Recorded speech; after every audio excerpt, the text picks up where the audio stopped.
Adolf Eichmann nació el 19 de marzo de 1906 en la ciudad de Solingen, Alemania. Años más tarde se mudaría a la ciudad de Linz, en el Imperio Austrohúngaro, y también es allí en donde Eichmann desarrollaría sus estudios. Su padre se volvió a casar, y cabe resaltar que tanto él como a futuro su nueva madrastra eran personas muy estrictas y disciplinadas, cosa que repercutiría en el futuro de Eichmann. Ingresó en el Partido Nacional Socialista cuando Hitler subió al poder, y se incorporó en 1932 a la SS, en donde alcanzó el grado de teniente coronel. Cuando los alemanes anexaron Austria en 1938, se ocupó de la deportación de los judíos de ese país, de acuerdo con la política antisemita nazi. Desde 1940 dirigió la Oficina de Seguridad del Reich. La cúpula nazi le asignó lo que se le llamó la ejecución de la solución final, en otras palabras, de la matanza a gran escala. Esto sería de la matanza de judíos, y él se encargó de estudiar detalladamente cómo llevarlo a cabo. La duda sobre si la ejecución de ese plan era moralmente correcta o no apenas se le cruzó por la conciencia. Lo que ocupaba su mente era cómo deshacerse de los judíos en un corto periodo de tiempo y con el menor coste posible. Según sus cálculos, la cifra de judíos de toda Europa ascendía a 11 millones. Los únicos interrogantes que se le pasaban por su conciencia fueron: ¿cuántos trenes de mercancías necesitaría y cuántos judíos cabrían en cada vagón? Y de estos, ¿qué porcentaje perdería la vida de forma natural durante el transporte? ¿Cómo conseguiría desempeñar esa labor con el menor número posible de hombres? ¿Cuál era la manera más barata de deshacerse de los cadáveres? ¿Quemarlos? ¿Enterrarlos? ¿Fundirlos? Sentado ante su escritorio, calcula sin descanso. Sus planes se llevaron a la práctica casi con la efectividad que él había previsto. Antes de acabar la guerra, se había deshecho de unos 6 millones de judíos siguiendo sus planes. Pero él no siente responsabilidad alguna, porque según su punto de vista, simplemente estaba siguiendo las órdenes que le habían otorgado. Años más tarde, luego de la finalmente derrota de Alemania, decidió escaparse y se refugió en el norte. En el camino, fue interceptado por una patrulla estadounidense.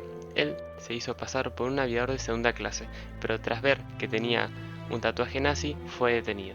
Luego de un tiempo, en 1946, logra escaparse del campo de prisioneros estadounidense. Tras pasar varios años refugiándose en distintos países, en 1958 llega a Brasil, y luego pasaría a estar conviviendo en Argentina. Allí estaría viviendo bajo la identidad falsa de Ricardo Clemente y trabajaría en una empresa de automóviles. Luego, finalmente, en 1960 sería secuestrado por el Servicio Secreto de Israel.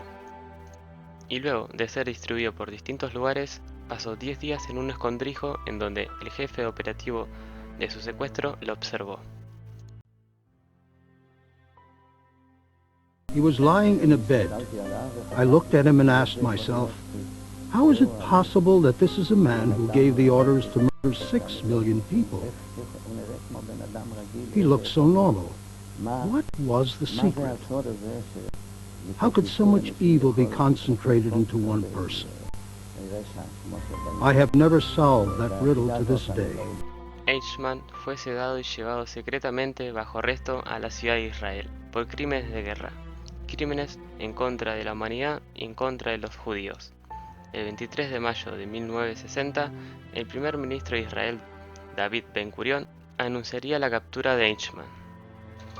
El juicio que se le realizó fue el primer juicio en el que se permitió el uso de cámaras, y por lo tanto, el primer juicio televisado. Y luego de 2 meses de testimonios, finalmente Adolf Eichmann dio su defensa. Muchos esperaban que su respuesta fuera agresiva, pero para sorpresa del público, su respuesta fue calma y premeditada. After the first quick victories in the war that was forced upon Germany, the state leadership of the time, carried away by these victories on the presumption of a supposed invincibility, went awry. And then, because of this attitude, went on to stupid, senseless, unrestricted measures, and brought about a tragedy which nobody could have foreseen, including me. For that, my rank was too low and my position too insignificant. I've had to render an account to myself to determine to what extent I was responsible for the result of the Wannsee Conference. And I am satisfied in my self-examination that I tried to find other solutions, peaceful solutions. And after the Wannsee Conference, I made it a point not to make any decisions, no matter how minor, on my own initiative and without the orders of my superiors. Es geht schon aus dem betreffenden Bezug hervor, dass die örtliche Staatspolizeistelle oder Staatspolizeileitstelle an das Amt 4 die Anfrage gerichtet hat. Und daher bekam ich diese Angelegenheit zur weiteren Bearbeitung und habe sie als Übermittlungsstelle behandeln müssen. So wie mir das befohlen war. Ich musste ja das machen, was mir befohlen wurde. Dann setzt es voraus, er hätte mir es nachweisen müssen. Wenn er es nachgewiesen hätte, wäre ich verpflichtet gewesen, gemäß meinem Fahneneid. Hat man Ihnen nachgewiesen, dass die Juden müssen vernichtet werden? Ich habe sie nicht vernichtet.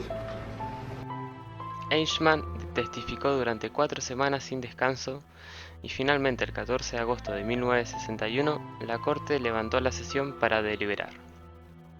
Si bien no había dudas sobre la culpabilidad de Eichmann, y luego de un receso de 4 meses, el 11 de diciembre de 1961, el juez principal de la causa, Moshe Landau, dio su veredicto.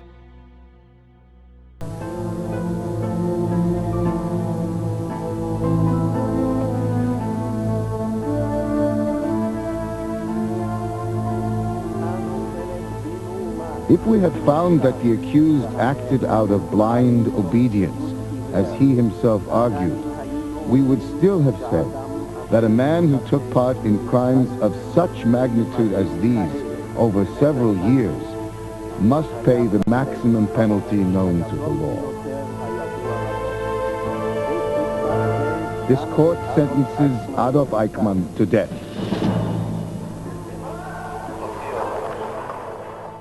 Eichmann ese día recibiría la primera y única sentencia de muerte en Israel.